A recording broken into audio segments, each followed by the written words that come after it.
Fight যদি রাক্ষসের মতো করে তাহলে আসলে ছিঁড়েই খেয়ে ফেলবে। প্রতিবার যেন অ্যাটলিস্ট নিজেকে চ্যালেঞ্জ করতে পারি, আদারওয়াইজ আমি ইন্ডাস্ট্রিতে কাজ করতাম না, আমি হয়তো অন্য কিছু করতাম, রাইট? যে আমি আজকে গল্প শুনলাম, পরশুদিন শুটিংয়ে গেলাম, এটা আমাকে দিয়ে হয় না। এই সময় আমি আন্ধারের শুটিং করেছি, ওই সময়টাও কিন্তু আমি আসলে আমার রাক্ষস টিমের সাথে কমিটেড ছিলাম।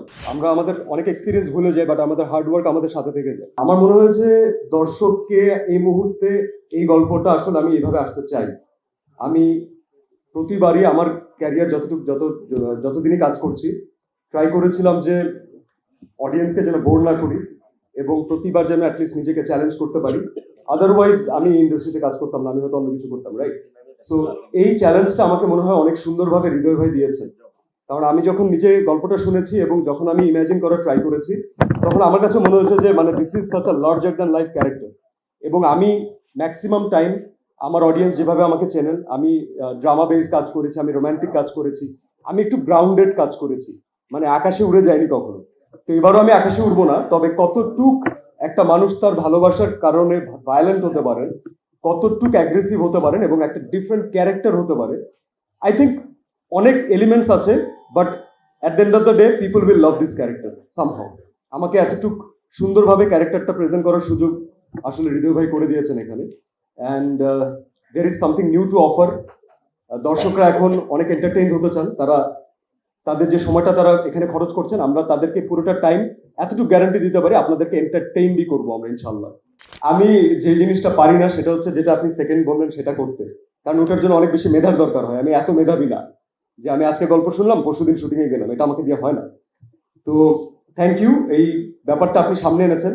এই যে আজকে আমাদেরকে বসে থাকতে দেখছেন যে একটা ফার্স্ট লুক আমরা আল্লাহর রহমতে রিভিল করতে পারলাম, আপনাদের সামনে আনতে পারলাম, দর্শকদের দেখাতে পারলাম। জার্নিটা কিন্তু স্টার্ট হয়েছিল অনেক আগে, অনেক আগে, মানে অনেক আগে। আমরা আরো 8-9 মাস আগে থেকে এটার প্রিপারেশন স্টার্ট করেছি।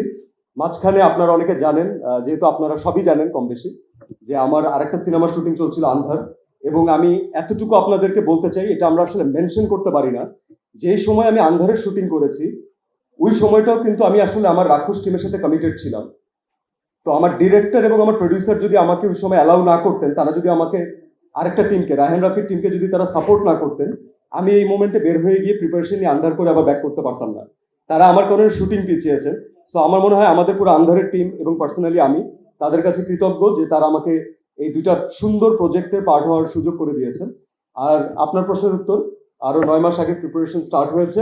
তো যে কারণে আমরা যে কাজটা অনেকটা এগিয়ে রেখেছিলাম, তো কাজটাতে ঢুকতে আমাদের খুব সহজ হয়েছে, কারণ আমরা অনেক লম্বা একটা জার্নি পার করে ফেলেছি। এখন না আমাদের চারপাশে এত অকারেন্স হচ্ছে, এত অকারেন্স হচ্ছে, এবং আমরা সাধারণ মানুষ না প্রতিদিন মানে আফসোস করি, একটা সময় নিউজ দেখি, সোশ্যাল মিডিয়া দেখি আর আফসোস করি যে এই দেশে বিচার হবে না, আরে এইটার তো কিছু হবে না, এলে তো হবেই, মানুষের সাথে তো এমনই হবে। বাট আমাদের কি ভেতরে ভেতরে একটা আফসোস থাকে না যে যদি আমি এটার একটা প্রতিবাদ করতে পারতাম, যদি আমি এটা রুখে দিতে পারতাম, অথবা আমার হয়ে কেউ প্রতিবাদ করতো, রাইট? তো যেই দেশে অথবা যেই সময়ে আমরা বাস করছি, সেই সময়ে যদি পড়ি, তারপরে হচ্ছে যাদেরকে আমরা বলি যে সুন্দর সুন্দর মানুষ, এখন তাদেরকে দিয়ে যদি জিনিসটার কাজ না হয়, পুতুল দিয়ে যদি কাজ না হয়, তাহলে তো সেই দেশে রাক্ষস লাগবে।